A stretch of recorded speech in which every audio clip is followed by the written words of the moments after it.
Hey guys, Mike Morano here. Today I'm going to be blah blah blah blah. Today I'm going to be talking a little bit about my new Galaxy S3.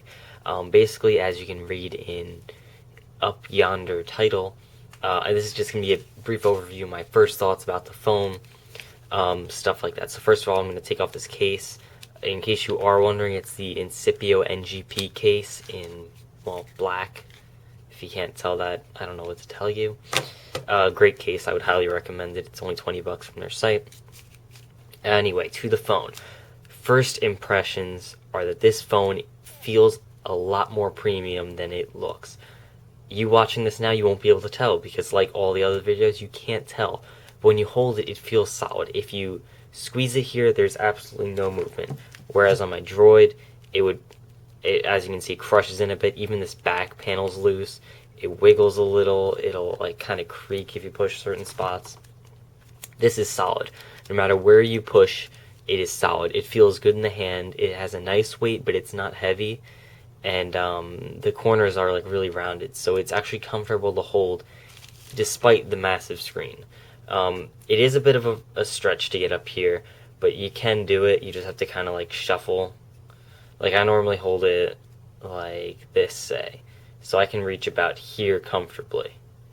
So I mean, for getting the status bar, I usually just grab it from here and that's fine. But if for some reason there's something up there, it is a bit of a stretch. But other than that, it's fine. The big screen is not an issue. And I have somewhat small hands. I'm not going to measure them.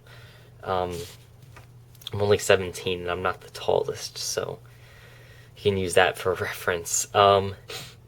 As far as like the software goes, I've noticed that it's incredibly smooth. As you can see, I'm running a live wallpaper and still screen transitions are perfect. I know I don't have much stuff on there yet, but still, it's buttery smooth and no problems. Even here in the app drawer, with all those apps and the live and going in the background, no problems. Widgets are a bit laggy at first until they get loaded into the RAM. That's kind of predictable though. Sorry, I'm holding it sideways for you guys. As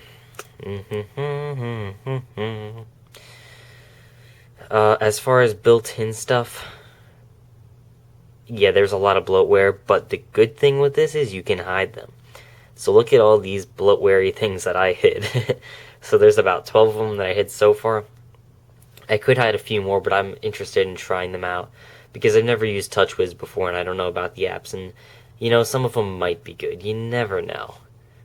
Okay, wait, my camera's way out of focus here. Let me see if I can. Ugh, I can't. Alright, try to focus. Try to focus. Try to focus. Getting better. Alright, sorry if it's a bit blurry, but this is just first impressions, so it's mainly me talking, not much phone playing. Also, one more thing is, this AMOLED screen is amazing. Coming from my Droid, it's an LCD, I forget the resolution, I think it's QHD. This here being an HD AMOLED, it's amazing. The viewing angles are a ton better. On the Droid, they got distorted after like a tiny bit. Either direction, you get all washed out or purple or whatever. The colors are super bright, super vivid, and I like it that way. And I'm a little confused because I believe on the international and on most US versions, I guess not Verizon, you're able to change the screen tone. But here, there's just an option for auto. Sorry, it's blurry, so I'll read it to you. It just says auto adjust screen tone, save power by adjusting screen tone according to analysis of images. I don't get how that would work, but whatever. I checked it because it said save power, and I like to save battery. But there's no option to manually set it. Like if you've seen any other videos, you can set it to like dynamic, realistic, whatever, cinema, or what it's called. So I would have liked that option. I'm sure many people would like too. Maybe it's hidden somewhere, but I looked through most of the settings, I couldn't find it.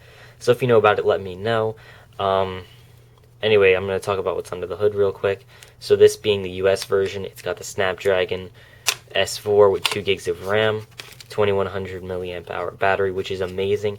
I've been using it for like 2.5 hours of constant battery draining, watching videos, all sorts of stuff, and I'm at 50% now, which is amazing. Oh, now it focuses. Thanks a lot. micro SIM card, you're gonna have to get yourself one of these. It is shipped with it if you order it. But I'm sure there's one of you who did the same thing I did. They took an upgrade from a different account. If you have relatives who have an upgrade they're not using, you can take it. Only problem is you're going to have to go to a Verizon store and get a different SIM card, and they're going to have to spend like 20 minutes working that out.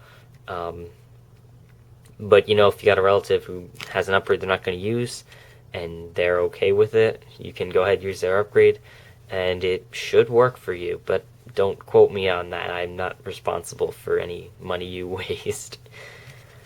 Thinky. One thing that kind of annoys me is the boot up. I don't know what you call it. The boot logo? Yeah, that's it. Very, very Verizon taken over. Verizon did a bit to take over the phone. As you can see, the huge Verizon 4G LTE, which I use the 4G coming back from. My house doesn't get very much service, as you can tell. You can't because it doesn't focus.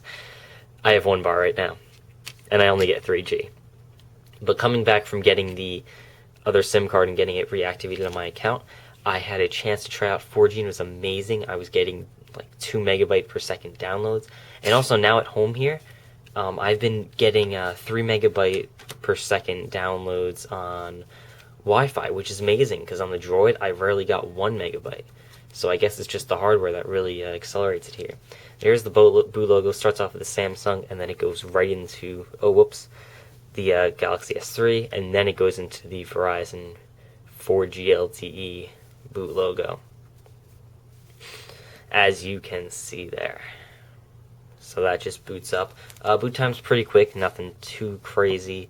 I only have a few apps loaded on it so far, so obviously when I get more, it's going to slow it down a little, but hopefully not much.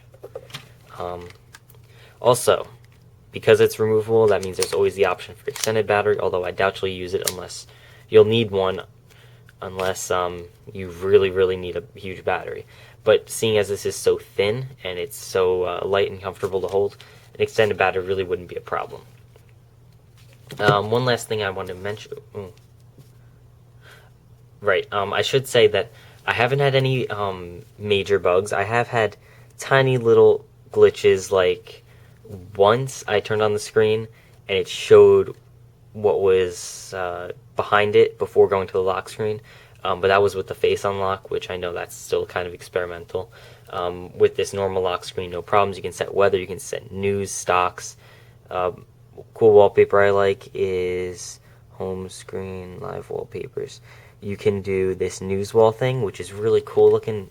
News just flies in like that. I mean, that's not good news. That's really bad news.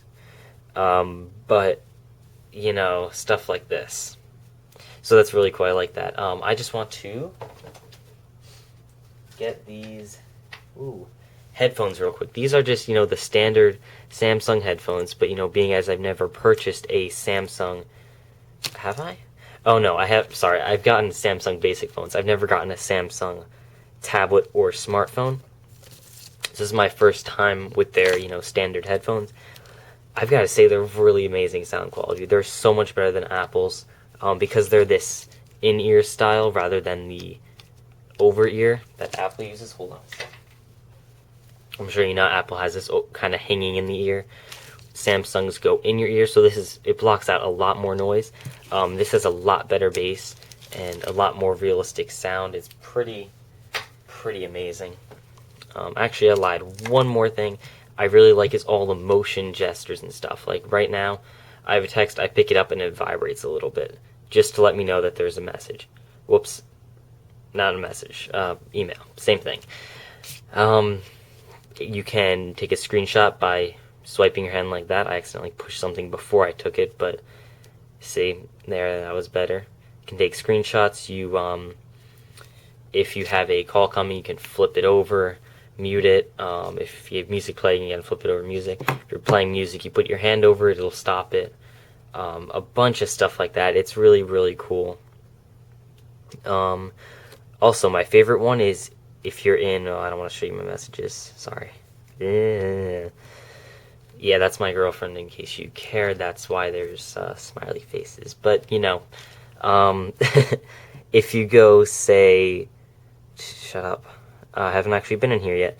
But what I was going to say is you can slide to the left to send a text, slide to the right to call. Oh, shoot, I have to fix Facebook. I hate Facebook. It syncs all your contacts, and I don't even have their number. But also, if you're in somebody's thing, so let me just go to this, and you lift it up to your ear. Pretend that's my ear. I don't know if it's going to fall. No, it's not falling for it. Let me try it. Oh, yep. And then it asked, I was wondering why it buzzed in my ear. It asked which I wanted to use because I installed Skype. But you can just set always use phone. I'm going to end this right away. But yeah, I mean, so, wow, this is 10 minutes. This was not meant to be a review. This was meant to be first impressions, and as I'm sure many of you will guess, yeah, I'm going to do an in-depth review. Yeah, it's going to be an hour or more long. Because this is TouchWiz, because Samsung added a whole bunch, I wouldn't be surprised if this went to be a 70-80 minute review. Because you know, with my Asus Transformer, that is Asus's skin, which is basically stock honeycomb. This is now ice cream sandwich, and it's Samsung's version. Never used Samsung before, so I got a ton to cover. Okay, I'm gonna have to wrap this up because this is way too long for a first impressions video. But anyway, I hope you liked this video. I apologize for the camera being out of focus so much. I forgot to set manual focus before I started. And face it, I'm lazy. I didn't feel like stopping and restart it. But I'm going to be going over all of those little nitty-gritty features in the full in-depth review. I'm going to go over all of the positives, all of the negatives. The camera, which I didn't really do much, but I must say it's a really nice camera. A lot of features, great quality photos. Multitasking is good with the 2 gigs of RAM. I'm going to go over all that stuff in the in-depth review, so stay tuned for that. Feel free to subscribe. And also, I just want to make a quick announcement. I know there's probably not many people left watching, but I'm probably not going to do many more, if any, videos on my other channel, Mr. Android HQ, just because it's kind of annoying going back and forth, quite honestly. That's the main reason. I don't like logging out and then logging back in on the other, or even like switching accounts to upload, because then I upload to the wrong one, and I get all confused, and I don't like to be confused. And it's really pointless to have 2 accounts when they're both about Android. And since, the Asus Transformer is getting older, I'm not going to have like an entire channel dedicated to that anymore. That would just be silly. So Magma Rhino is going to become my main channel. I'm going to do everything on there. That's it. Okay, so I'm going to wrap this up now. Thank you very much for watching. I'll hopefully see y'all